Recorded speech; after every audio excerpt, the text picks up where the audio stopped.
नमस्कार साथीहरू, आज म करेन्जी बनाउन गइरहेकी छु।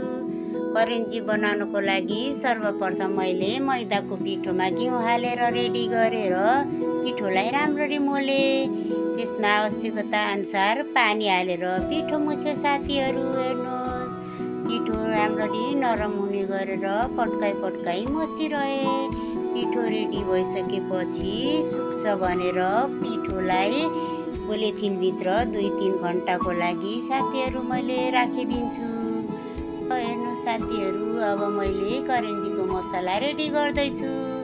नारियल कोरेर राखेँ। अरू मसलाहरू मैले पहिले नै रेडी गरेर राखिसकेकी थिएँ साथीहरू। घिउ कराईमा तताएर ब्राउन कलरको हुने गरेर सुजी मैले भुट्दैछु। हेर्नुहोस् साथीहरू, सुजी भुटेर रेडी भयो। यसमा मैले अघि नै बनाएको मसला काजु, किसमिस, बदामहरू यसमा मैले भुटिसकेकी थिएँ। नारियल यसमा भुटेको तिल पनि मैले एड गरेँ साथीहरू।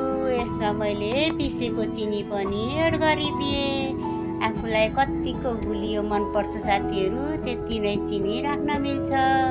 हेर्नुहोस् साथीहरू, मसला मेरो कोही पिसेको छैन, त्यही भएर देखिरहेको छ। हेर्नुहोस् साथीहरू, अब मसला यतिको भएपछि मेरो मसला रेडी भयो। हेर्नुहोस् साथीहरू, अब मैले सानो सानो रोटी जस्तै बेलेर करेन्जीको साँचोमा राख्दैछु। धेरै बाक्लो चाहिँ बेल्नुहुन्न। करेन्जीको साँचोमा राखेर मैले मसला भरेँ।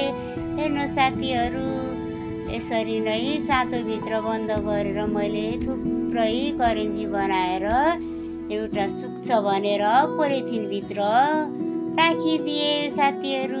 एकैचोटि मैले चाहिँ पकाउने गरी पोलिथिनभित्र धेरै करेन्जी बनाएर राखिदिन्छु साथीहरू।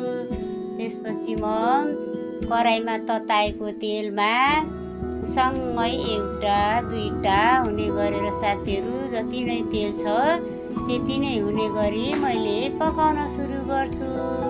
2-3टा जति नै पकाए पनि हुन्छ साथीहरू। तेल कति छ तेलको मात्रा हेरेर पकाउनु पर्छ साथीहरू। मैले चाहिँ ब्राउन कलरको हुने गरेर पकाएँ। मेरो करेन्जी ब्राउन कलरको कति राम्रो भएर आयो। हेर्नुहोस् त साथीहरू, कति मजाले पाकेको छ करेन्जी। अब मेरो रेडी भयो, छिटो मिठो।